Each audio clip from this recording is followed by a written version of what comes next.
Can you believe that SummerSlam is 1 week away? Yeah, man. SummerSlam is it's one of my favorite pay-per-views. Um it's one of the most classic pay-per-views of all time. I would argue the second best WWE pay-per-view of the year. And it's going to be a good time. It kind of signifies the end of the summer. End it with a bang. And how's the summer been treating you? It's been all right, man. It's been very hot, and it's just one of those things that sometimes it rains, and if it doesn't rain, it's like 1,000,000 degrees. So you're either hot or you're wet or you're both. As in this case, maybe it's literally hot in the UK, but it's not rain. We're like, "Ugh."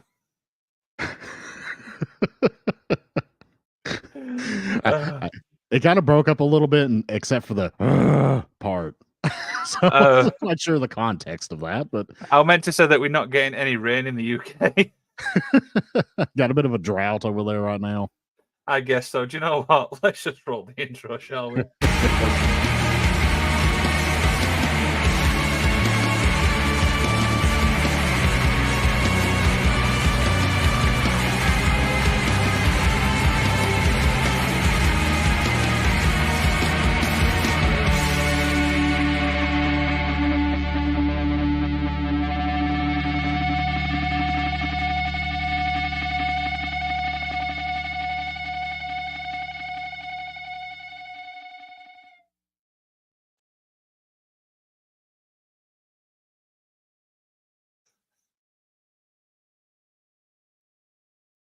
You there, my man? I don't know what's going off my internet today. Well, I'll introduce myself first. Welcome to the Magic of Wrestling, everybody. I am the effing expert. This is Mr. Isaacs. And I, of course, the magician, Liam Wakelin. We are, of course, here for our Saturday night edition of Magical Wrestling Podcast. I do hope it does not buffer, but we shall see. Buffering a little bit, my man, but it's all good. We can wing it. We can wing it. We can go with it. If anything, I'll just talk and just spew some nonsense until my British cohort here comes back into full view. Absolutely, absolutely. So, Mr. Isaacs, obviously you wasn't here last week. How's the 2-week been for you? Oh, it's been busy as hell, man. Like I'm trying to get the kids ready for school. That's a big deal, and work has been just beating me down because I mean this is like my busy time of year. Like I get busiest in the summertime with what I do, and I've been training some jujitsu a little bit here and there. In fact, I had my first kind of small injury. I was talking to you a little bit off air, and I think I told GM Joe, who I see in the chat, welcome GM Joe, and Aaron, I think I was telling last week that a guy got me in an arm bar, and it tightened a lot faster than he thought it was going to, and my arm made a loud popping noise. So he immediately let go and was like, dude, are you okay? I just heard your arm pop. And of course, you know, your adrenaline's flowing. You don't really feel it right away. I'm like, oh, you know, it feels a little strained, but I think it's all right. And of course, the next 2 days it hurt like hell. But but I'm all good now. And I've been to class since then. It's all good. You just kind of have to you know, flex it out a little bit for a couple days till the tendonitis goes away, and then you're good to go. But how's everything over in Britland? It's very, very warm. The heat's obviously killing us. I obviously kind of spoke about that before we obviously like cut it out a little bit. Yeah, it sounds like you guys are having a drought over there. That's a little rough. It's just like is it like the desert over there now? I know you guys don't have deserts in the UK, but it's along the lines of desert, yeah. And I will be honest, it's been probably one of the toughest weeks for me, you know, this week. I mean, I will be honest with you. It's been one of those weeks at work where you know what I mean, you have them weeks where you're just like, just want to get the week over with. And then of course we're meant to have an interview, which that didn't go a plan, and it just seems to have gone from there, really, to be honest with you. So yeah, I will be honest with you, it's been a tough week for me. Hey, I understand, brother. I understand. It was a little bit of a tough week for me too, but we're at the end, and we can celebrate that this week is behind us, and we're going to rise above. We're going to be stronger. We're talking wrestling today. That's going to lift both of our spirits, and we're going to be good to go. Absolutely. Joe, the actual thing what kept me going this week was knowing the fact that I'm going to be right here at this time talking to my US. That's awesome, brother. I love to hear that. I feel the same way a lot of times too. And that's what we're here for. We're here to provide therapy for each other and entertainment for you. That's what we're here for. Of course. So today we're going to talk about SummerSlam. I mean, what's some memories of SummerSlam? You're breaking up pretty badly there, my man. But for me, SummerSlam has always been kind of like the number 2 pay-per-view of the year. You know, WrestleMania was always number 1. SummerSlam is kind of like their mid-year reset, you know, where they kind of like, they come off Mania, they kind of cool down a little bit, they kind of pivot with some new stuff, hit it a little big at SummerSlam, and then they're working towards the new year with Rumble and Mania after that. I love SummerSlam.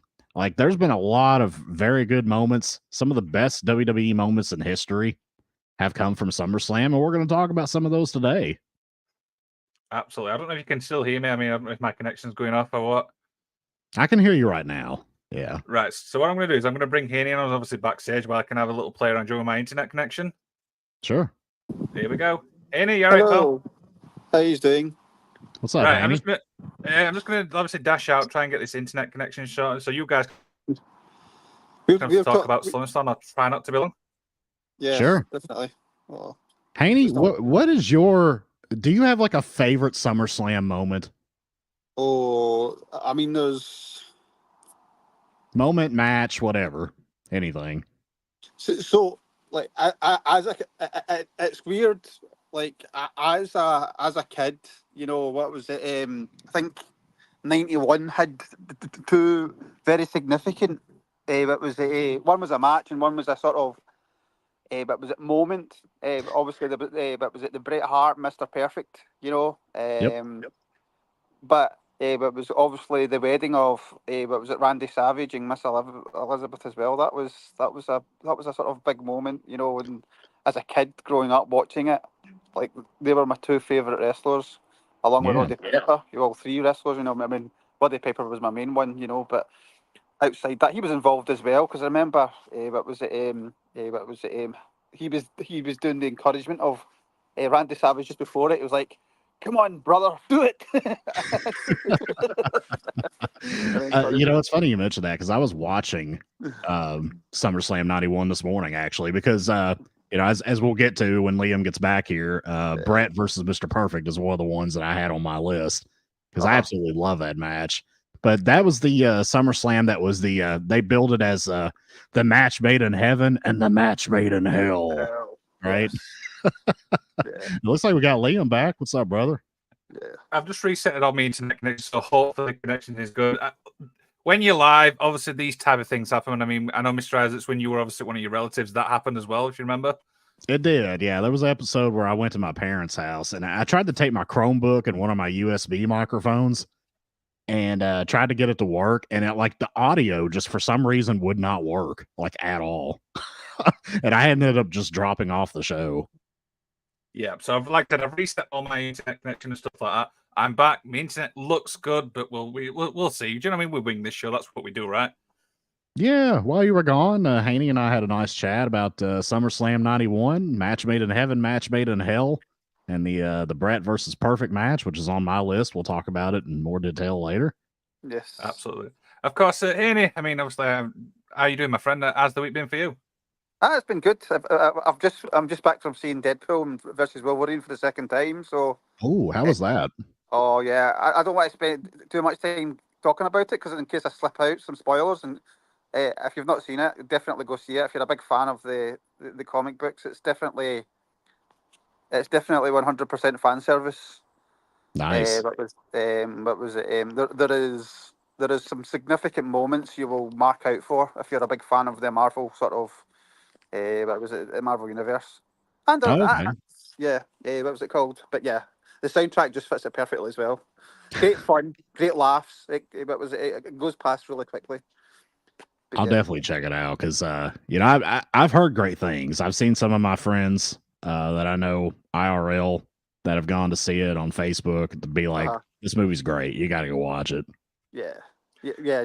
Stay away from the spoilers because there's some stuff that'll there's like what I'll say is there's one spoiler, one sort of cameo in there. It's you don't know you want it until it happens. It's just genius. Nice. That was it. So yes, try and see it before somebody spoils it for you. I know. I think you're into what was it? Obviously in the merch sides and things like that as well. If you're into your Funkos and things like that, what was it? You're starting to see all the Funkos appear from the movies and things like that.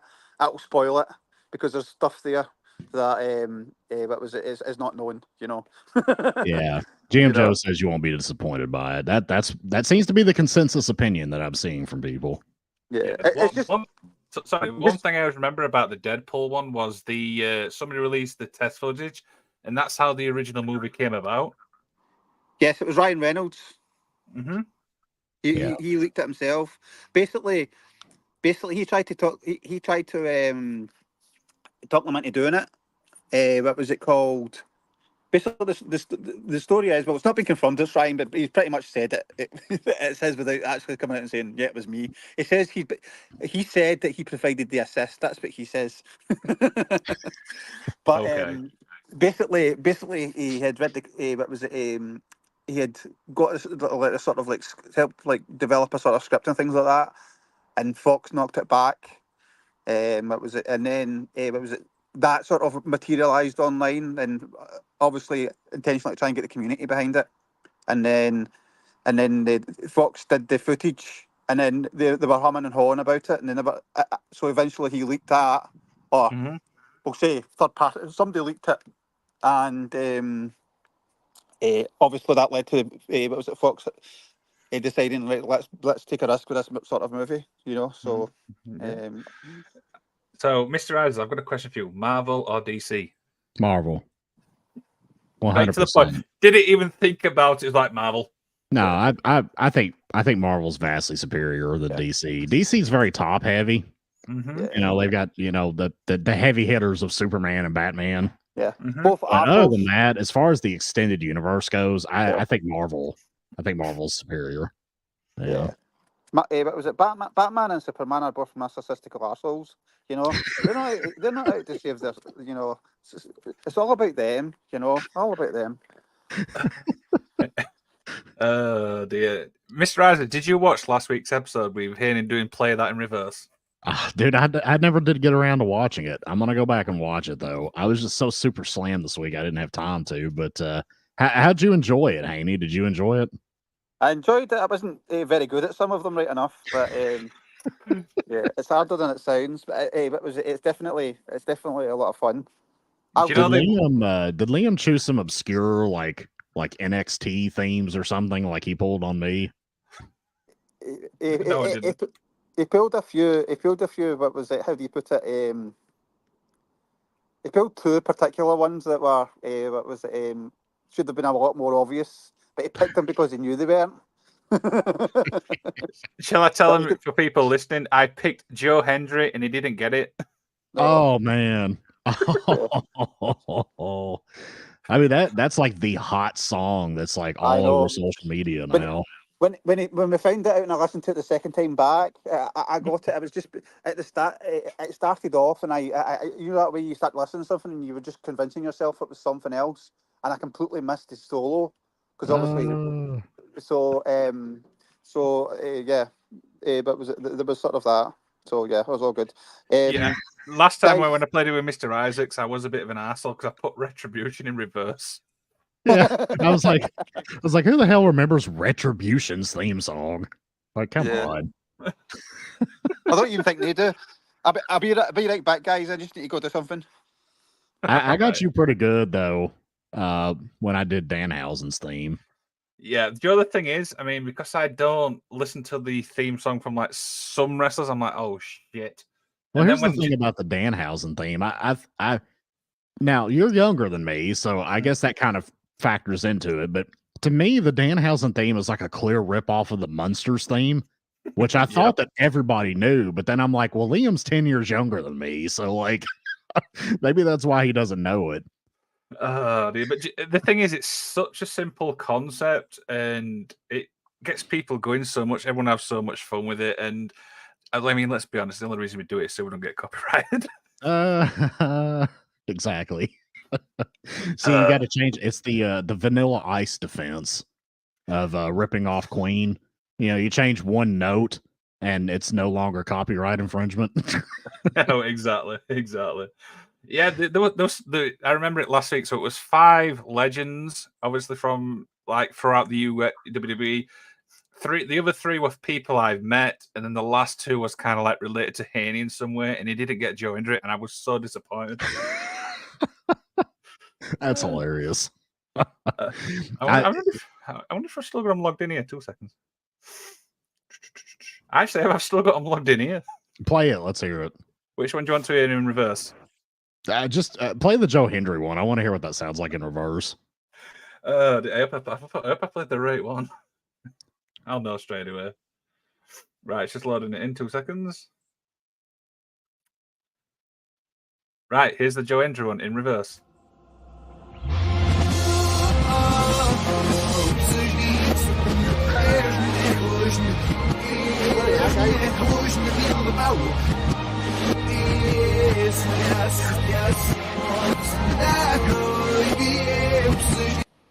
Would you have got that?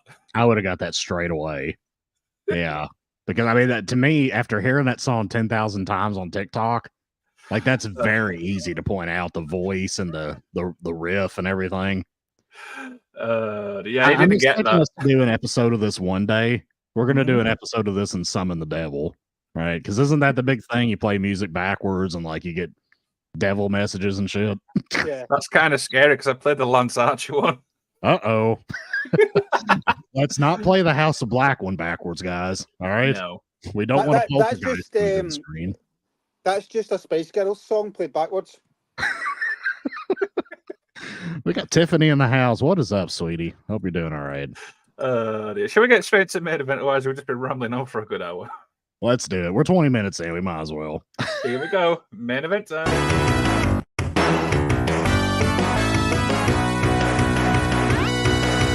The main event.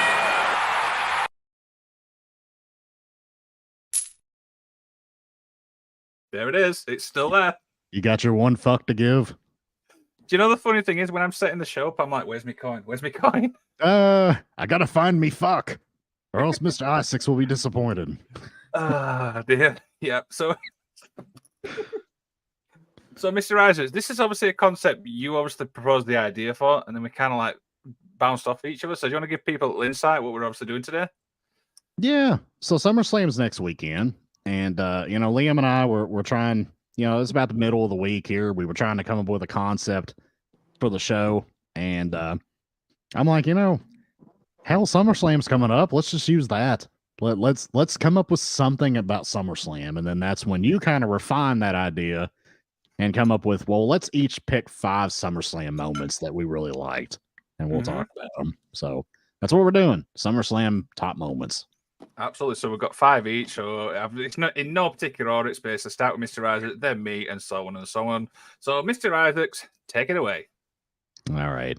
So number 1 here, and this one, I added this one to the list for comedic value just because it's so funny. Because this actually happened at SummerSlam, and it is the Eddie Guerrero versus Rey Mysterio custody of Dominic ladder match. Now, this obviously is just one of those things that's just so goofy and over the top. It's hilarious, especially in hindsight. Here we are, damn near 20 years later, and it's hilarious that they did a concept like this, and they even still play off of it today, where Dominic is a heel. Like he plays off of it that Eddie was actually like he's using it as a dig to his father to say, you know what? I think Eddie Guerrero really is my father. I'm going to grow a mullet, and I'm going to do the frog splash, and I'm going to call Rhea Ripley mommy like he used to call China. Like he's leaned into it, which is brilliant in my opinion. But this is just one of those things that everybody's going to talk about forever because it's just so funny to think about the custody of a child being in the hands of a pro wrestling match, literally on a ladder. Do you know the thing is, the one thing I actually remember about this match is Rey's climbing the ladder, Eddie goes to obviously climb up, and I think Vicky stops him and stuff like that, and that's how the match ends. You know, something along them lines. But I've got to be honest, as a concept, it sounds stupid, but the match was pretty decent. I'll be honest. Of course it is, because those two guys are fantastic workers. I mean, those two guys could put on a hell of a match. You know, no matter what stupid concept is behind it. It was a great match. It is what it is.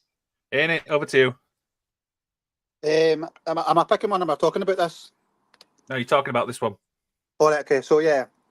I mean, it definitely was a fun time. It was right. It was that sort of peak sort of what was it called? Eddie Guerrero run. It was just phenomenal, and it was unbeknownst to us, we didn't have him for much longer. You know. Yeah. Which is really sad. You know, because he was just. He always was a great performer, but he was just hitting that stride of being on another level from everybody else. Just the stuff and the shenanigans that they all do. What was it? There's so much of Eddie's influence in wrestling now. It's unbelievable. You know, Oh, yeah. everybody does the fake cheer shot. What was it, spot? You know, and it's just what was it?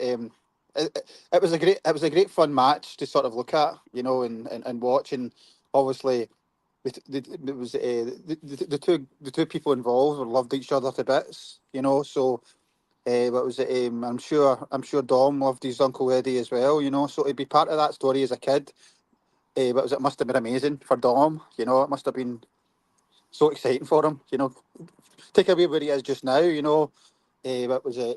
I'm sure that's a career highlight for him. In the what was it? Sense of what was it? His career. He probably would regard that as one of his best moments. Oh, I'm sure. I mean, growing up in a wrestling family, like, there's no doubt that he loved it and, Yeah. like, sees that as a beloved moment in his history. Yeah. Yeah, and that's maybe a sort of recurring theme. I suppose you could pull matches from anywhere. But what was it? There seems to be this, and I know Cody gets a bit of it just now.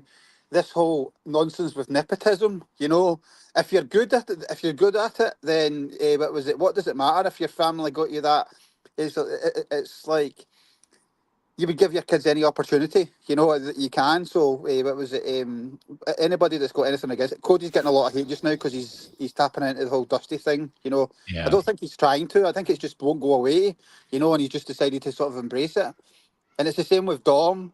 Dom sort of got it. He's only there because because his dad is not that great. He's really come on as a performer in the last 18 months. You know. I agree.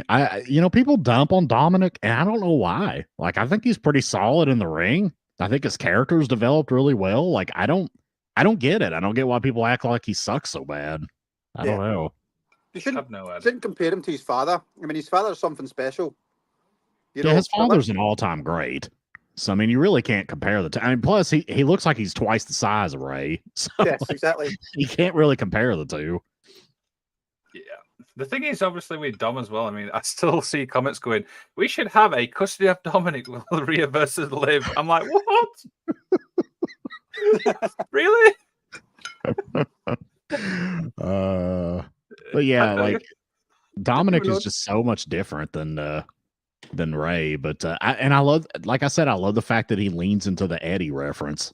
Mm-hmm. Like, because he's morphing into, I mean, he's never going to be as good, but he's morphing into Eddie Guerrero. GM Joe says, points at the moment where Eddie's screaming, "Where the fuck is Vicky?" Yeah, I guess you like Mr. Q or something. I remember that. Yeah. Tiffany says it was a solid match. GM Joe says Dom is better as a heel. His babyface run with Ray left a lot to be desired. Yeah, he wasn't much of a babyface. You know, he kind of reminded me of the old boring clap and stomp babyface. But like as a heel, I think he's phenomenal. Yeah, and you mentioned that. I mean, one thing people can't take away from him, and some people might get pissed off at me saying this, but he's the only guy in wrestling just now with real heat. You know, and I mean proper real heat. Nobody. What was it called? Everybody else is cheered and booed at the same time. MGF, you know, he's cheered and booed by the same people when he does no matter what he's doing. You know, Dom's got real wrestling heat. It's just fantastic to be in the arena and just hear him being booed. You know. Yeah, absolutely, man. I totally get what you're saying. Like, he's not a cool heel. No. You know, everybody else is a cool heel, but he's not. He just gets genuinely booed, which is great. Yeah, and I bet you sort of, if you sort of speak to people, like if you got ever the opportunity to speak to people like him, Jeff, and all that, they want that heat, but they can't get it because just of the way the fan base is, you know, they won't embrace it that way, unfortunately. Absolutely. Yeah. Absolutely. So right then, we're up to my first one, and we're going to go from comedy to technical wrestling. And I for some reason, I forgot this was actually SummerSlam. And it's, of course, Brett versus Owen. I mean, Mr. Isaacs, two solid competitors, Battle of the Brothers. I mean, what more can you want for a match? Oh, absolutely amazing. I mean, one of the best WWE matches of all time, hands down. I mean, these two worked so well together where they were brothers. This is the cage match, right? Correct. So yeah, very, very good match. I haven't watched it in a long time. I'll have to go back and watch it again. Yeah. But these two were absolutely phenomenal together. And I think this is one of the highest rated, like among like the Meltzers and all them WWE matches of all time because these two just worked so well together. It was fantastic, and it's just such a shame that Owen was taken from us so soon because, like, if he had been able to continue working possibly through the 2000s, I mean, think of the kind of matches we would have seen from him. Yeah. I mean, my God, he was unbelievable here. He was two generations ahead of everybody else. Oh, and Yeah, absolutely. I love what was it, Bret Hart to bits. He's like one of my favorite wrestlers. But I think if Owen was still with us, he would have surpassed what Bret did. What was it? But probably Bret wouldn't have liked that right enough. But I generally think he would have because he'd so much in. There was so much in his sort of what was it? His repertoire, I would say. From if you go watch him in Japan, you know, what was it? What was it? As a, you know, like it's like watching modern wrestling, but with somebody that can actually sell it and do it properly. Unlike a lot of the guys now, you know, and that's one of the things I take from that match is because Brett says it's what was it? What was it? One of the what was it? The moments of uncertainty one of the moments of uncertainty he's ever had in the ring was him was doing that superplex off the cage, you know. Yeah. And what was it called? That move's so devalued now because of what we've got now in wrestling and how it's not protected, you know. I agree. You know, so that's what was it? Modern audience looking at that match probably wouldn't see it as the same way as we do. I mean, that might happen anyway, but I think it's a masterpiece, you know.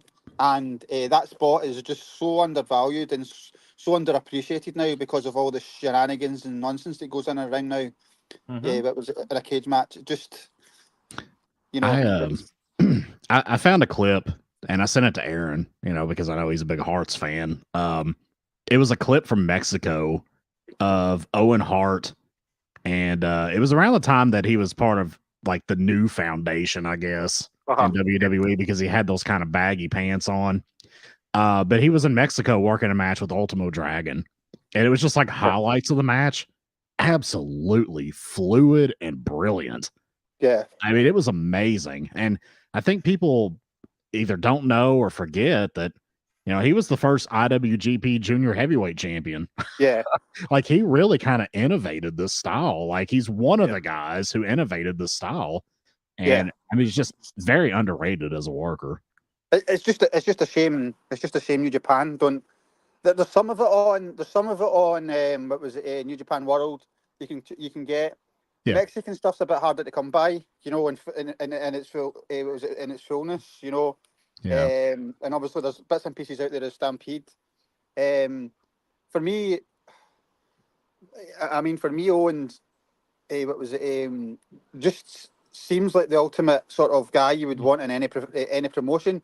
You see any interview people talking about Owen, you see all these grown ass men that you've grown up watching as a kid. You know, tough guys, almost in tears, telling what was it, laughing and crying, telling stories of what Owen was. You know, Yeah. that was it.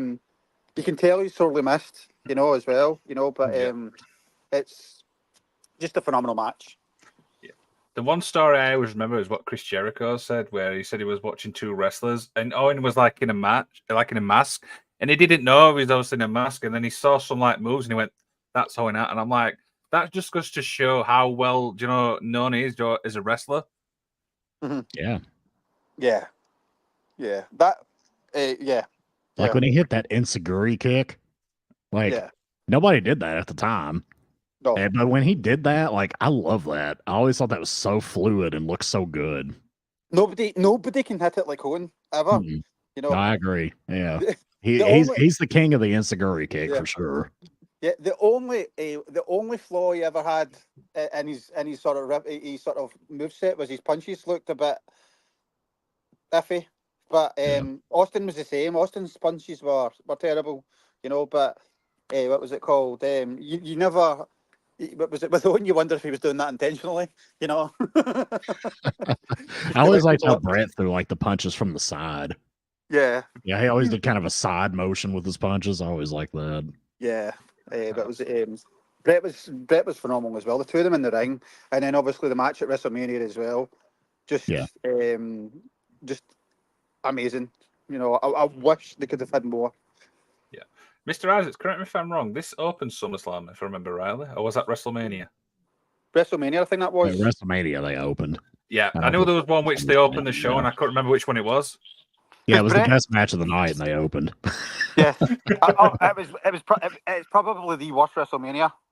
But was and obviously Brett wins in the main event, and Owen's there, and you look pissed off, and you know it's super cool, you know.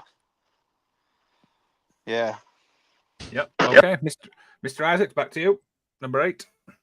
All right, number 8 here, and this is, to my knowledge, I believe this is the first ladder match that we've seen in a big promotion ever, and it's the classic Intercontinental title match between Shawn Michaels and Razor Ramon, which I think is undoubtedly Razor Ramon / Scott Hall's greatest match of all time, one of Shawn's greatest of all time, and one of the greatest IC title matches of all time. This was absolutely amazing. And the ladder match was like a new concept to American viewers. I think they'd used it in like Puerto Rico or something. And I believe the story is that Brett suggested it to Vince. And they started using it in the WWE, but it debuted here at SummerSlam with the Heartbreak Kid against Razor Ramon. Absolutely terrific match. If you haven't seen it, definitely need to go watch it. What do you guys think of this match? I'll let Henry take this one. Yeah, this is probably the first and probably last great ladder match in wrestling, because they use the ladder properly for its purpose. But it became more and more used as a sort of weapon and a means of doing stupid stuff off it, you know. Right. That was just sort of unrealistic, you know. The one thing about the ladder match and the sort of like cage match in the WWE, unless it's done right, is Razor was what, 6'5", 6'6". He could have got up that ladder and grabbed that belt in seconds, you know. Before, you know, it's just, you know, what was it called? What was it? It's just, yeah. It's just a phenomenal match, you know. What was it? And obviously, I think it sort of catapulted what was it? Shawn. But was it and that sort of main event status as well, you know? It did. And the storyline before it, with obviously the 2 Intercontinental Championships, was a fantastic. It was probably the highlight of that year. But was the WWE stories were sort of few and far, but decent sort of stories were few and far between at that point. You know, they were sort of on that sort of downward trend. But was it and they were sort of struggling. So it definitely was. It was one of the better matches they had in that year as well. Yeah, absolutely, and it had one of the first big high spots too of Shawn doing the dive, the Jimmy Snuka type dive off the ladder onto Razor Ramon. I mean, that's the first time we'd ever seen anything like that. You know, off some kind of surface like that, other than like the top of the cage a couple times. Yeah. So I mean that really was kind of trend setting too.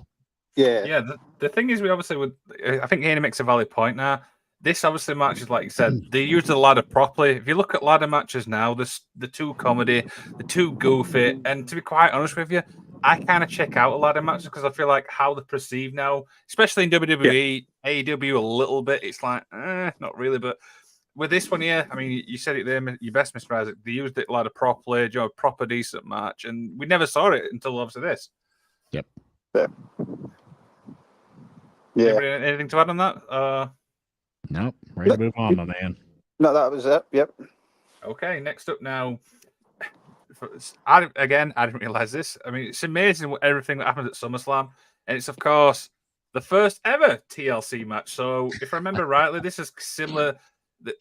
Everyone knows the match they had at WrestleMania, probably one of the best matches. But I mean, I'm a massive fan of tag team wrestling. I always have been. But Mr. Isaacs, I mean, 3 solid tag teams. It might not be the best like TLC match, but it was the first ever TLC match. You know what I mean? Yeah. I mean, the one they had at WrestleMania 2000 was kind of like in name only. You could kind of name it that after the fact. But this is the first one that was actually called a TLC match, and these 3 teams just perfected this. Like they perfected this style of match. And you know, obviously, this kind of match has kind of been bastardized and co-opted, you know, decades later. But I mean, these were just fun. These were fun car wreck style matches from 3 teams who really know how to do this, knew how to perform, knew how to do the spots, knew how to sell it, knew how to, you know, convey the psychology of it and missed all the craziness. Yeah, it was fantastic. I always love these matches. I had a lot of fun with them. Absolutely. Hate it. Yeah, mate, but was it sort of tying back to what you said though? What was it? I'm not like obviously this one is a sort of first and the sort of cool factor of some of the stuff they were doing in the match, but what was it? This was in a period of time where WWE were just it was at hot shot and everything, you know. What was it? To try and get over that. WCW was still around at the sort of time, you know, and what was it? And these matches never sort of really appealed to me, you know. But was it because it wasn't wrestling? And I never got. It's not to take away from anything what they sort of did, you know. But it just to me, it wasn't wrestling. It wasn't the wrestling I wanted to watch, you know. But Understandable. I mean, that's just me. But it was both 3 teams that are well deserved of the accolades that they've got and what they did in the match, you know. But it was a perfect example of why you shouldn't do stuff like that. Is look at Jeff Hardy now, you know. What was it called? What was it? It's just what was it? Edge as well. Edge was gone for 10 years, you know, doing silly shit, and then he comes back and he goes to WWE, and then he goes over to AEW and he does this. He's doing more stupid shit off a cage and breaks his leg. You know, it's just it's like what was it? What's the entertainment factor in that? You know, but this is me just going into my sort of personal sort of liking of wrestling. I suppose I'm not a big fan of the ladder matches per se. You know. Oh, I understand. No, I get where you're coming from totally, and there's a lot of validity to what you say for sure. I'm personally just a fan of car crashes, so I can appreciate both ends of the spectrum. Something like I mean, something like that. The fact it's got like I had a pay-per-view and like what was it? And that do a car crash when you're just having a big feud like that. But now they're just done for the sake of it. You know, the one thing I will say about that period of time is I loved that period of time because Mick Foley was the sort of commission as they called it, and he was like doing the tables and ladders and chairs. Oh my! Yeah, but I mean, it's quite ironic that it was. I know you probably didn't come up with the concept that it was Mick Foley that announced the match because look at what happened to his career with all the stupid shit he did as well. You know, so yeah. I mean, the guy walks like basically a hunchback. Yeah, you know, and he's got no teeth and like he's missing a fucking ear. I mean, the guy's literally put himself through the ringer.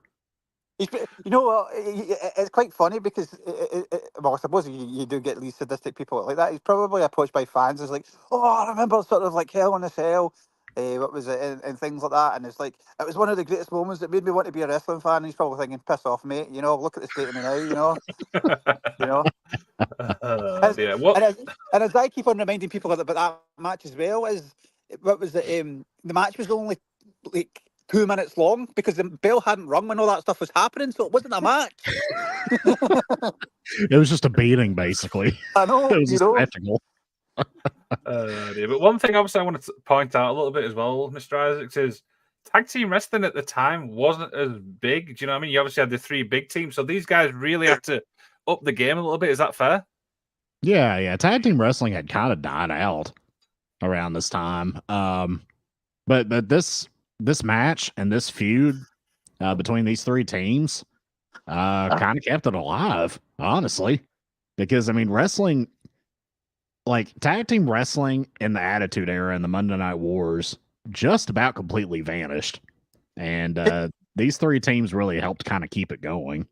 Can we sort of phrase that, Mr. Isaacs? Wrestling sort of disappeared and vanished. That was it during the Monday Night Wars and during this period. One could make that argument, yes. Yeah. Mr. Isaacs, back to number 6. Number 6. Oh, yes. Now, this one right here, this is my personal favorite Intercontinental title match.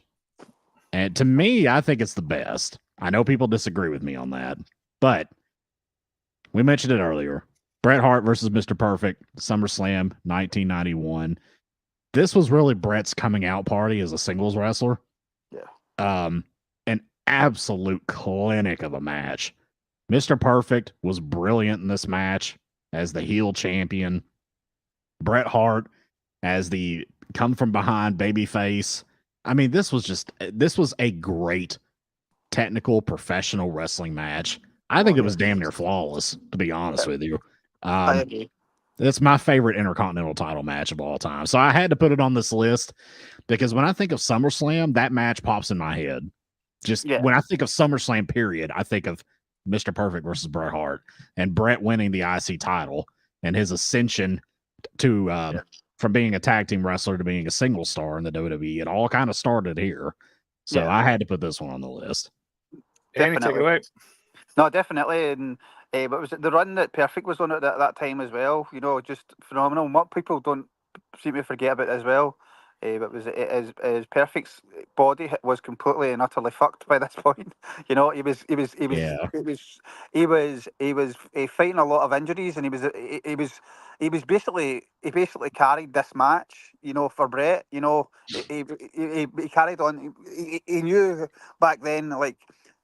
The finishing line was SummerSlam, you know, and he just carried on. I mean, if you hear it, and Bret talks about it as well, you know, he's forever grateful. I mean, what was it? I've seen Bret tear up and cry at what was it? Like meet and greets, you know, like one of these sort of Q&A things, and he was asked about Mr. Perfect, and he was, you know, you can tell how much he loved the man, you know. Yeah. I'm literally literally tearing up and crying. Everybody goes on. I mean, I don't think Bret's bitter, you know, as people like say, because all these interviews are from like years past, and they keep on resurfacing, like, and things like that. And he's always asked the same questions anyway. But if anybody in any profession had ever had the right to be bitter about anything, it's probably wrestlers, because just look at how many of their friends and their brothers that they've lost on the road. You know, it's frightening the amount of deaths that have occurred in wrestling. You know, so. No wonder some of these guys probably are better about it. Absolutely. Yeah, so you're 100% right. I detracted from it, but yeah, what can you say about this match? It was just perfect, you know. Pun intended. Pun intended. Pun intended, yeah. Oh dear. Now the only reason obviously I've not spoke about this match is I've seen clips of this, but I will be honest, I've not seen the match from start to finish, and I don't feel like it's fair for me as a wrestling fan to say, oh, it's a great match based on clips alone. Does that make sense? Yeah, absolutely. You got to take in the whole thing, man. Yes. I'd highly recommend checking it out. And you know what's and I don't know if the match is available. I can't remember if he says it's out there, it's on there a taping somewhere because WWE or WWF at the time always taped it. But Brett doesn't even regard this as their best match. He says that their best match was a house show, you know, Yeah, and he he talks does. about it, you know, and he just talks about it being the perfect match he's ever wrestled, you know. But was it? So, you know, it's just weird. As obviously we as fans see it and we think it's that, and then obviously the wrestlers are just reminiscing about other things that they've done. Can you imagine how great that match was if it was even better than this one in Brett's eyes? I know. My God, I wish somebody out there had a grainy VHS tape of this and Yeah. would put it on YouTube. That would be great. You would literally just watch the shittiest quality tape as long as you can see what's going on in the ring. You know, if Brett says it was better, then I want. Yeah, you're definitely right. I want to see this match. You remember the old ECW fan cam videos that RF Video was selling for a Yes. long time? Yes. Probably look like that, but worse. Do you know that Jim Cornette talked about that when he was at Ring of Honor? Because and it was round about the whole time that like people were claiming that Tony Khan spent like 50 million on the library for Ring of Honor, which was a total nonsense anyway. You know, but he says when I was at Ring of Honor, they were trying to do sort of like what was it like tape sales and things like that. They were still using VHS. What was it? Video cameras. So the quality they had was terrible. They actually went out onto the internet and found beta sourced sort of like taped versions that fans had, and they actually had people going out doing trading and things like that to get better quality. So it says the library's not the library itself was terrible, you know, and it's just a shame, you know. I know. You know, but Those old but Ring of Honor shows look pretty rough. yeah, they do. Yes, they do. Yes, they do. Thing is with Ring of Honor now is I saw a video the other day saying that Ring of Honor is essentially AEW Dark 2.0. I mean, it is. I mean, that's what it is now. I would go as far as to say Dark was better because Dark showed you at least showed you new what was it was sort of previewing new wrestlers and sort of indie wrestlers and things like that in the local area, and that sort of went away, you know. What was it with Ring of Honor? I always thought Dark was better, but yeah. Okay. That's So we're just up to my number opinion. 5. That's fine, mate. You're entitled to your opinion and stuff like that. That's what the show's about, right? Yeah.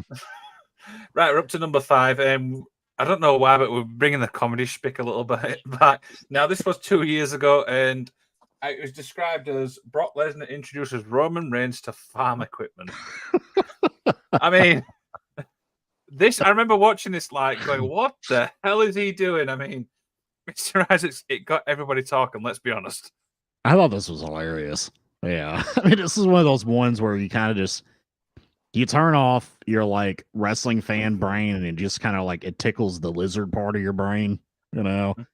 It's just funny to see Brock Lesnar as this big, goofy looking, like gigantic Norse god cowboy driving a damn tractor out to the ring and turning it over and Roman Reigns spilling out of it.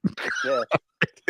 It's just a hilarious visual. I thought it was great. I loved it. I thought it was hilarious.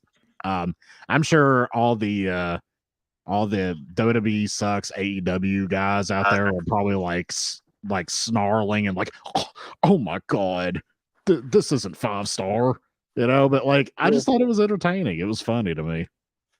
All the Ricochet fans.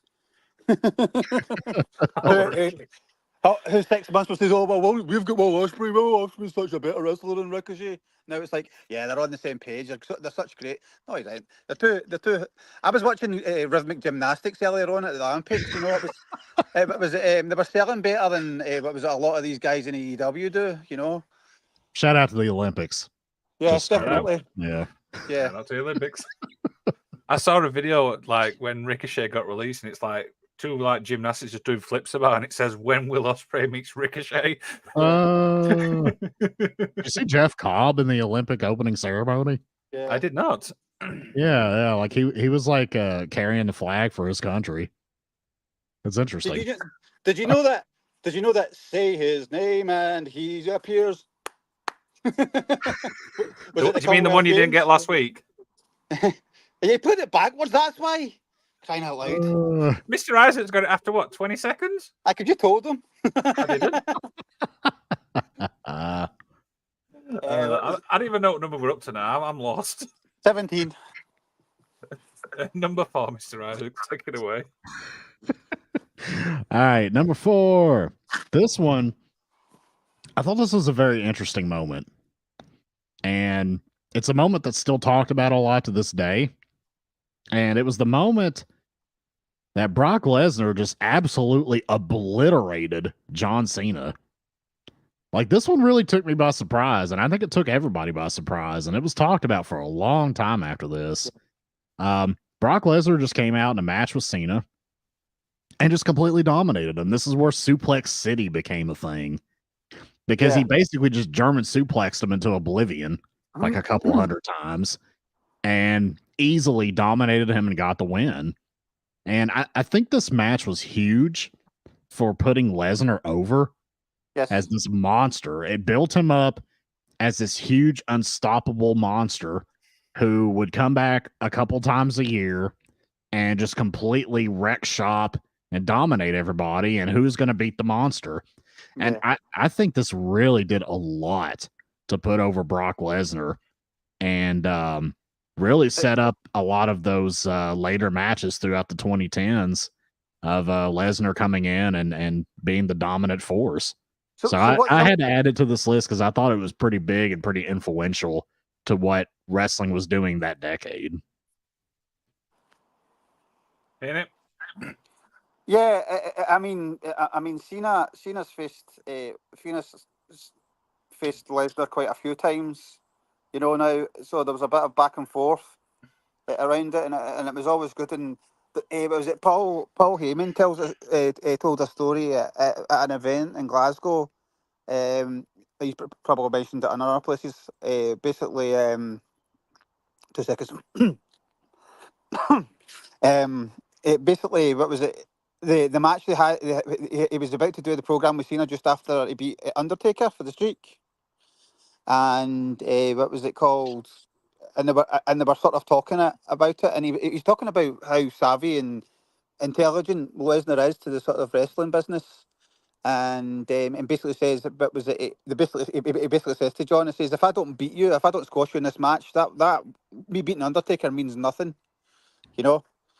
What was it called? And that was why that sort of what was it? This squash matches happened, you know, with John Cena, because he basically, obviously, but was it the ultimate prize was Undertaker, and if he goes in and just has like a normal match with everybody else afterwards, it's for nothing, you know. So that was sort of the reason why Cena did some of these squash matches for Lesnar, you know. Absolutely. Yeah. That's long-term psychology. The thing is with this, I mean, you're absolutely right what you're saying there, Mr. Isaacs. Do you know what I mean? It is obviously the influence, obviously, for Brock. But the problem I've got is I always remember his debut when he came back originally and then like busted John Cena open. I always remember that one, Joe, a little bit more. I'm not saying obviously this is bad. I mean, it's just kicking the shit out of Cena, let's be honest. But yeah, I mean, we saw, Brock Lesnar's Brock Lesnar. I mean, the guy was the #1 WWE guy, whether you like him or not. Let's be honest. That was a great return too. That night after Mania, Cena called out The Rock, and the crowd was deafening, yelling, "We want Lesnar!" And Cena had this look on his face, like, "How the fuck do they know he's here?" I thought that was great. GM Joe says it did, but at the same time, all he did was Suplex City, and it got old quick. I mean, they run it into the ground, of course, but you know, it kind of set the standard of what Lesnar was booked like the next few years, for sure. All I would say to that is the Young Bucks suck. See, I tried to be a bit diplomatic in my response. All right. Yeah. Like, I don't get. I mean, I'm not having a go at Joe. I don't get. What was it? I don't get that. Like, from anybody. You know, what was it? It's like, they wrestle the same match. Cena wrestles the same match. You know, Lesnar wrestles the same match. Why would Lesnar need to do anything? Why would Lesnar need to do anything more? He wrestled way back when he first started. Why would he need to do any more? He's a monster. Well, he tried to do a shooting star press and about broke his neck. So, like, stick to what you're good at, you know. But I mean, he was good at that. He stopped doing it. you know, because what was it? Taz and Heyman got in his ear and basically told him stop doing that. They're going to ruin Yeah. your career. Stop being the super babyface. Be you. You know, and basically he was talked into doing it at WrestleMania. He didn't. Even Kurt Angle says Brock did not want to do that. You know, he hadn't done it for ages. You know, but let's not Right. forget. Let's not Sorry. forget. Annie, I don't Big mean to interrupt, but we've got Joe backstage. What's What's up, Joe? What's up, guys? Yay. I had to come on and I'll give you my explanation of why I said what I said about Brock. Because, yeah, you may not like the Bucks, but they do more than just one move in a wrestling match. For the longest time, it was literally suplex, suplex, suplex, F5. Oh, let me kick out, suplex, suplex, suplex, F5, match over. Yeah, That's but, my. but let me say, but with the Young Bucks, what they do is the same rigmarole every single match. So you know the match is not going to end because they haven't done certain shit that they have to do in every match. Look, So, that's fine. You can say that, but they still do more than two things in a match. it doesn't They matter. do more than a suplex and a finisher.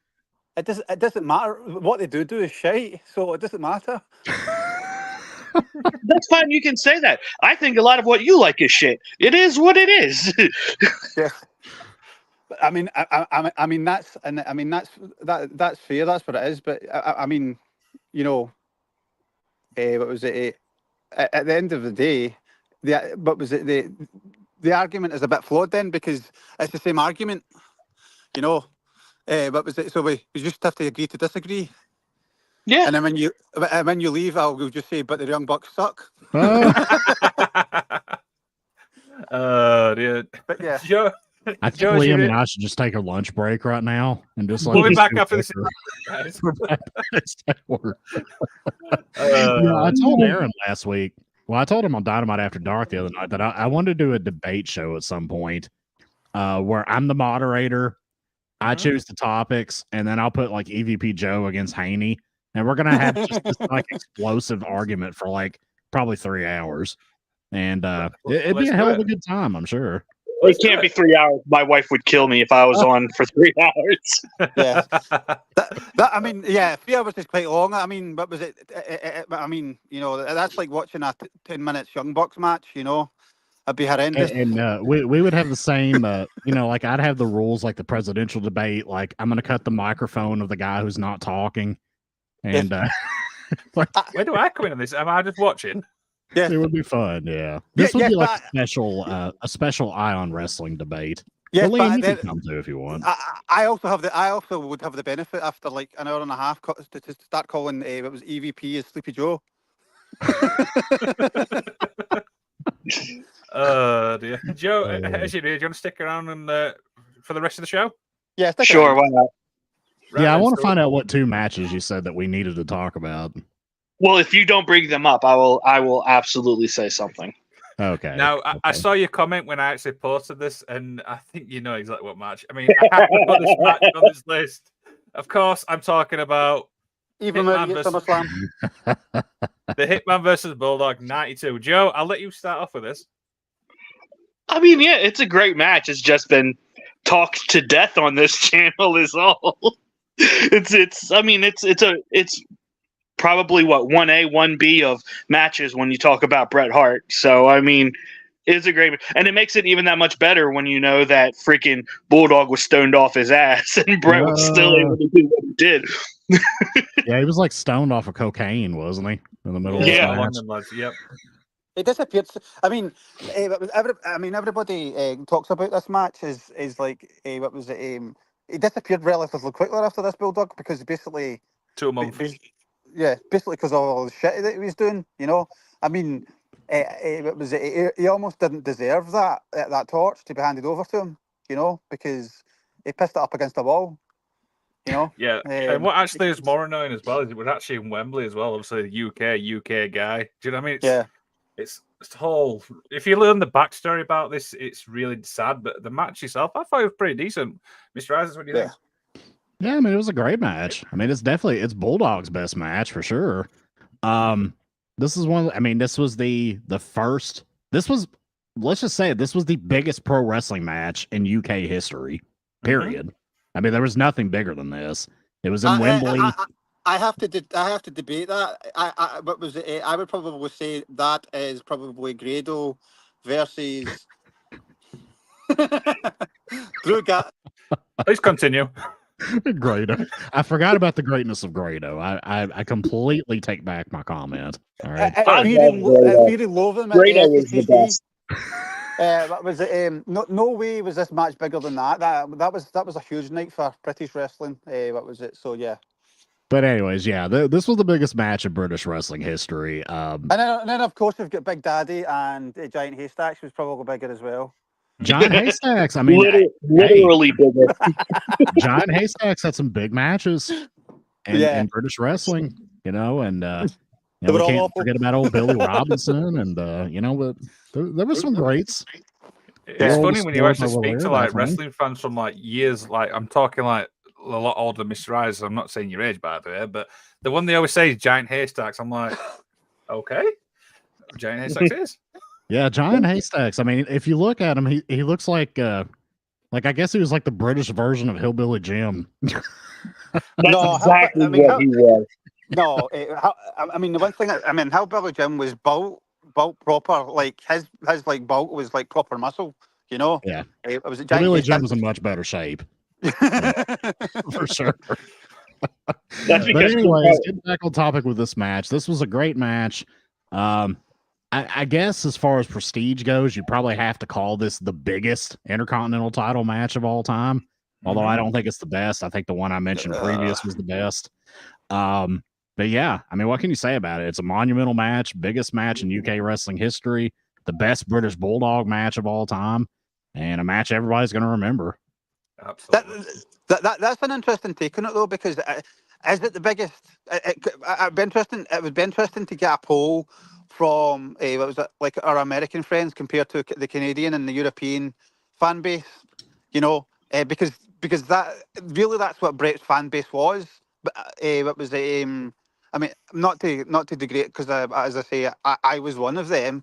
But Brett's main fan base wasn't in the US.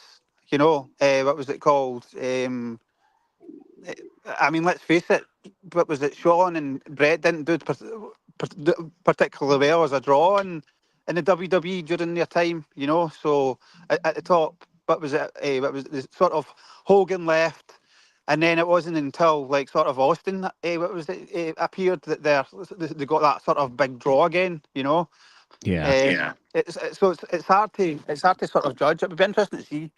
I do hold it in that regard, but I'm like, obviously, what was it? Having a bit of banter with Joe about the Young Bucks and Brock Lesnar. It's true what he's saying. You know, what was it? It'd be interesting to do some polls. You know, around certain things and certain types of wrestling. You know, what is what. You know, he certainly was. Brett was certainly bigger in Canada and in Europe than he was in the Americas. Oh, of course. That's because he talked trash on America. Who's going to cheer him here? Mr. Isaacs, number 2 on your list. Also, number 2, we're up to. Tiffany says she agrees with Joe for once. For what did I say? What is she agreeing with? I think it was the. I don't know, Tiffany. What point was it? I know it was from like a few minutes ago, but anyways, moving on to number 2, and I'm curious if this match is going to tickle the fancy of Joe here. It's one that I put on here because of the significance of the return, and it was the return of HBK. Yep, this is one of the 2 matches that I wanted to talk about. Street fight. I put this on the list. Unsanctioned at that. What's that? It was unsanctioned street fight at that. Yeah. They was like, we don't want nothing to do with this. So I put this on here for a couple reasons. One, it's a really fun match to watch. And 2, I mean, this was the big return of HBK. And in my opinion, and I've said this before, kicked off the latter and, in my opinion, superior half of HBK's career. I think his work was better throughout the 2000s and the 2010s than it was, the 2000s. He didn't go into the 2010s. The 2000s, as opposed to his 90s work. I think he was better. That's because he couldn't be a cocky prick because there wasn't another promotion there for him to go to if he what was it, he messed up. He had to actually do what he was actually capable of. His matches were better. I mean, he had the two classics with Jim, Undertaker. He had the classics with Cena, Kurt yeah. Angle. I mean, he killed Jericho. it. Jericho. Even Jim Cornette. Even Jim Cornette says about HBK. He says he's probably the greatest wrestling talent he's ever seen, but he was the biggest arsehole he's ever met in his life. You know? Yeah. What was it called? That's very true. For sure, yeah. You know, what was it called? What was it? I mean, it wasn't. What was it? Too coincidental. As soon as WCW are out the game, he's back. What was it from an injury? You know. So what was it? His career-ending back injury. You know, because he had. It was the casket match against Taker at at Royal Rumble right before Mania 14. Yeah, the irony of that is that was like right after what was it? Vince had gambled on Shawn in Austin, and then the irony of it, Shawn basically gets put out. What was it for the next 4 years in a match like 2 weeks later on Raw. Tiffany agreed with you on Brock. Sorry, the Suplex City thing, I guess. Yeah, the repetitious nature of it. You know, rabbit. Run, rabbit, run. But yeah, this HBK one, I actually like. This is probably one of my actual favorite feuds. I mean, solid match. I mean, I think you can play the feud on one of the WWE games as well. I think it's 17. Yeah. So, I mean, I absolutely love this feud. So I'm so glad you actually put this on because I originally was going to put it on myself, but I always wait for you all this so we don't mix them up. Yeah. Yeah. I mean, the fact that this kicked off the second superior run of HBK, I think warranted being on this list. Yeah. I also introduced the HBK Bob. You know, what was it? His hair. You know, he had that bob for a wee while. He started getting the big bald spot. Yeah. What was it called? What was it? And then obviously that led to that sort of elimination chamber match where I think Triple H nearly. You get kicked in the is it the larynx? Yeah, the larynx. Yeah, and it get crushed. You know, and he finished the match. You know, and the confetti. You know that it was super cool. And all that. You know, it was a really good match. But what I will say, it wasn't quite as good as Eva Marie and Alexa Bliss at SummerSlam. So that was probably. Well, let's get Joe's thoughts here because Joe wanted this one to be on the list. What did you think? What do you think of this? Well, like I said, I wanted to talk about it mainly because it is literally the kickoff to hit the great second half of his career. But also, he was like, I'm not doing this match with anyone except for Triple H. Yeah. And you can see why in this match. They are best of friends. The chemistry is through the roof. I love the build up to this. For 2-3 months prior to this match, Triple H playing the smarmy best friend who's like, I'm gonna do it for you, and it turns out he's the asshole who fucking ran him over. Yeah. What I don't get is why the WWF or WWE at the time, whatever it was, I can't remember if it changed at that point. No, it changed, hadn't it? Didn't sell that. What was it? What was it? A video CCTV video enhancement technology to the police because that was some technology. You know. You know, it was like this grainy footage, and all of a sudden, we sent it to our video analysis guy. You know, he cleared it up a bit, and it's like crystal clear. It's like 4K. Yeah, right. What if the new head of the FBI's video analysis was Kevin Dunn? But just going back to what I said about the Owen Brett sort of bump off the cage, again, the table spot. Near the end of that match is totally ruined now, you know, because of all the crap that goes on in wrestling now. You know, it doesn't hold the same significance. If you just watch that match now compared to when it happened, it wouldn't hold the same. You would just go, oh, it's just another table spot, you know. So yeah. But Joe, a phenomenal match. Awesome. Joe, I don't mean to disappoint you, but your other favorite match of Honky Tonk Man versus Ultimate Warrior is not on here. Oh no, not even close to the match that I was thinking. Do each of you have one match left, or is Liam the last one? Liam's the last one. Got one more here, then we'll have a quickly honourable mention one from you both. So next one we've got is doing obviously our list is, and I don't know why I put this on, but I feel like it's a good match anyway. Mega Powers versus the Mega Bucks. Macho Man, and I mean 4 great guys, but Mr. Isaacs, what do you think? Yeah, I mean the Mega Powers thing was super over, and it was one of those things that culminated into a major feud between Hogan and Savage. And yeah, I mean this was like the first kind of like super tag team of 2 top singles guys that came together for a tag team.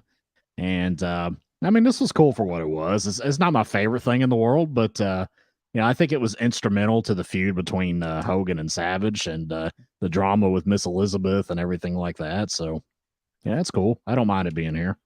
Okay. Any quickly? Fuck the Bucks. No, I can't really say this. This was, this at this point, what was it? In watching wrestling, it was very sporadic over here in the UK. What was it? 2 seconds. 2 seconds. I'll just say that outside. I love Miss Elizabeth. I drive past the cemetery where she's buried here in Kentucky every day. So just want to throw that out there. Okay. Yeah. Sorry about that, guys. Yeah. I've lost my train of thought now. Where was I? Yeah, what was it? The whole sort of $1 Million Man and things like that. That was just like I really enjoyed that. That was the sort of first time I really got into the sort of away from sort of apart from Roddy into the sort of heel characters. Because I just loved that sort of gimmick. But and watching like $1 Million Man sort of like challenge kids to do like 10 basketball bounces and then all of a sudden at number 10 just kicking the ball away and things like that. It's pretty cool. Joe, quickly. Yeah, like for me, like this is like one of the first, I guess, what sort of I'm looking for, like exposure to like legitimate, like long-term storytelling. Yeah. And it was done well. Like WWE sort of got away from it after this, doing really well. So, but yeah, like I said, it's not a great match, but it's star power galore, which is what the WWE is all about.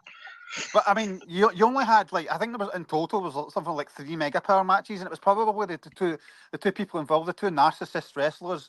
It was probably the reason why it was supposedly long-term storytelling, because they couldn't bloody decide how they were going to end it, and who was going to go over.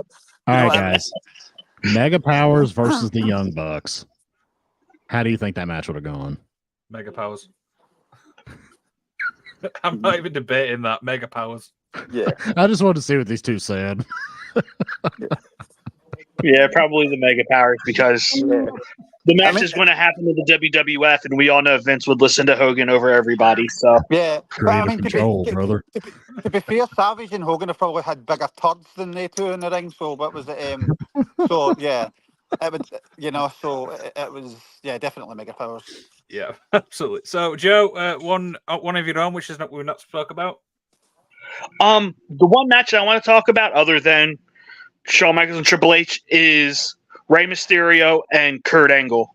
Like it was like Rey's first pay-per-view match. That match was phenomenal. Like I saw like highlights of it the other day. I want to go back and watch it again. Like it's ridiculous how good. I hate how good Kurt Angle is for someone who had never been a professional wrestler and in such a short time was just probably, you could say, probably the best wrestler in the world. He was one of the best technical wrestlers of all time with like almost no experience prior. Yeah. It's crazy. Yeah. So I mean, Kurt's just phenomenal. It was but what can you? He must have been hated by what was it? Because at that point, I'm guessing there was a lot of the old guard, territorial guys, and they must have been looking at him and thinking, "You son of a bitch, you've just came here and literally just took this up in a matter of months, doing what you've spent years trying to do,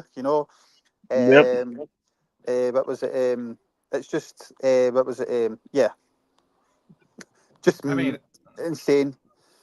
I've always been a big fan of Kurt Angle anyway. I mean, I love his TNA stuff. I know some people might not like that, but the guy, I think there's so many matches you could pick with Kurt Angle. Solid work. It's just a really shame that he's feeling the effects now. I mean, you see him like, the thing is, he can't even like straighten up. He's always bending. It's weird. Yeah. His spine is all messed up. Yeah. Yep, really was sad. I see Well, what those happens, injections- unfortunately. I mean, Sorry, what? that's what happened. First off, you have all the injections he took during the Olympics with his broken neck, which isn't going to help, and then years of bumps through tables and off freaking cages and everything. So Yeah, poor guy's gonna be lucky if he's walking by the time he's like 80. Yeah. Yeah. Hey, Nick, one of you, Rob? So what am I going with? I'm probably let me think. Probably one that I really enjoyed was AJ Styles, John Cena.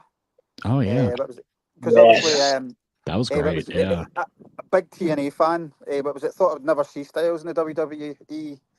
You know, and obviously debuted at Royal Rumble, and what was it? He had that feud with sort of Cena. What was it then? So, and that was around about the time where the two useless, like sort of, like Gallows and Carl Anderson sort of got involved and formed the club.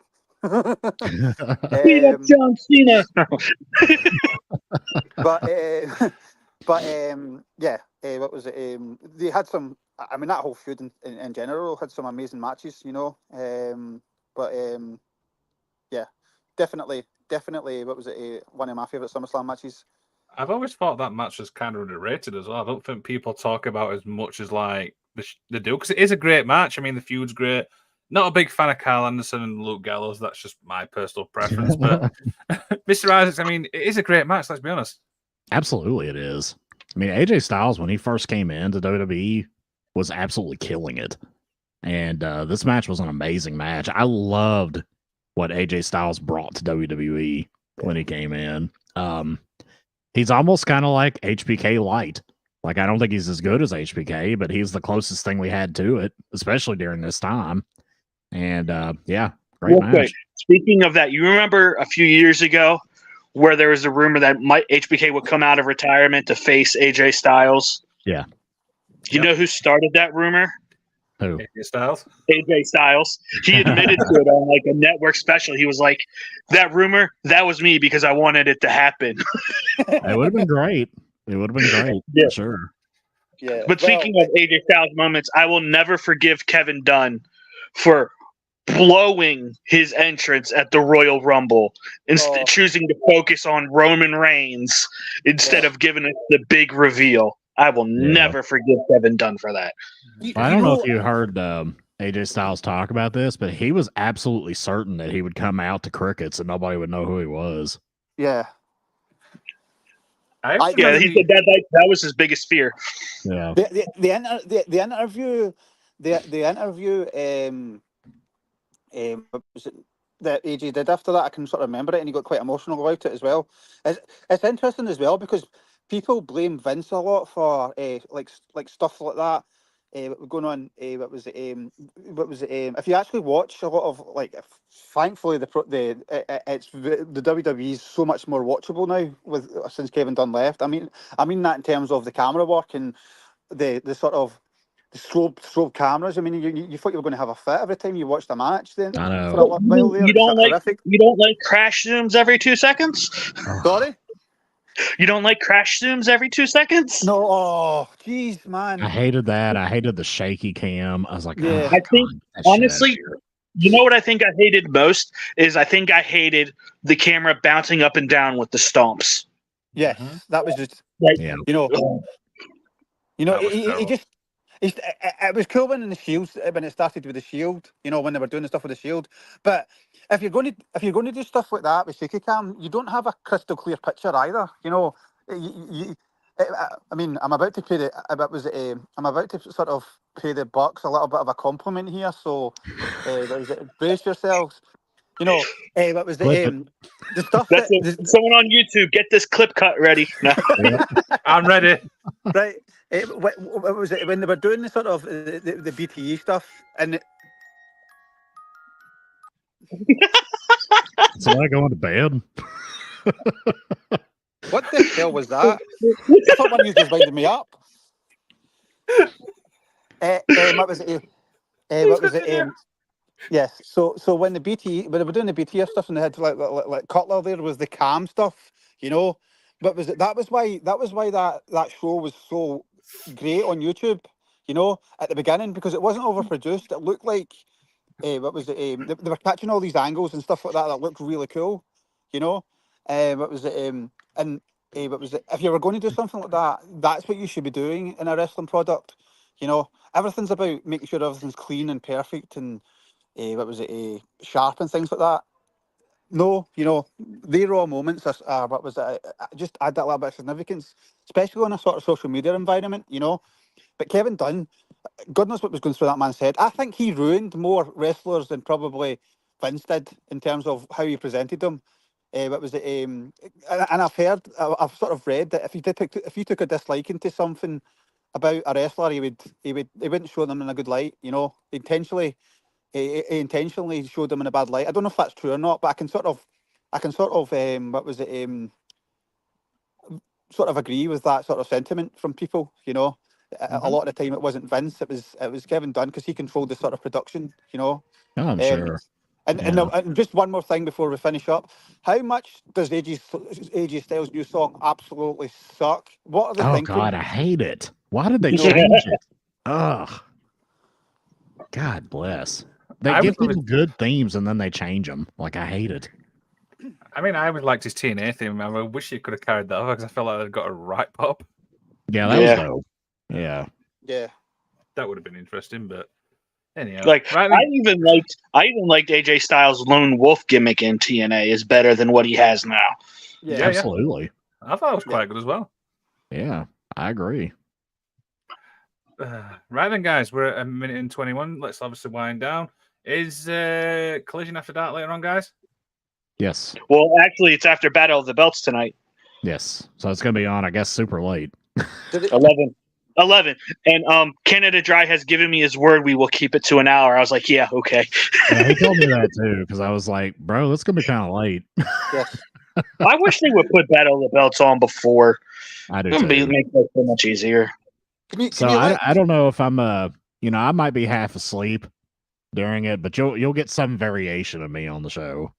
And me. It'll be Zombie Isaacs. And can you let Canada Dry know from me that if he starts with that whole 3.7525 bells again, I'm going to buy a plane ticket to Vancouver and I'm going to bitch slap him. You know, pick a round number. He does it every show. Yeah, every single one. Oh dear. If you're going to do 4.59, that's just 4.6. You know, it's not going to be a highly rated show for me. I can tell you up front, because it's going to be like, I mean, these shows are turning into WCW Saturday Night. So, I mean, if you guys want to support the show, you can head to FNWrestling.com. All that stuff are on there. All FN Wrestling on YouTube. You can support this show, the All FN Wrestling show, the After Dark shows. There's pretty much shows every week. Is that fair? Or through the week as well, Mr. Isaac? Shows. We got shows. You got a show. I got a show. We all got a show. We got shows blowing out of our asses here. Sure. Dear. Joe, thank you. Wait, Joe, what did you stopping by. Hang on, I'm muted, so can I get a word in? Joe, thank you for stopping by. It's always a pleasure. Oh, yeah, no problem, guys. In it. Mr. Isaac, I'll see you tonight. I'll see you tonight, brother. I can't believe you muted me. I can tell you just didn't realize. I am outraged. All right, guys, I'll talk to y'all later. Bye. Bye. See ya. Mr. Isaac, see us out to the outro before we're here for another hour. All right, guys. We're running pretty long here, so I'll keep it short and sweet.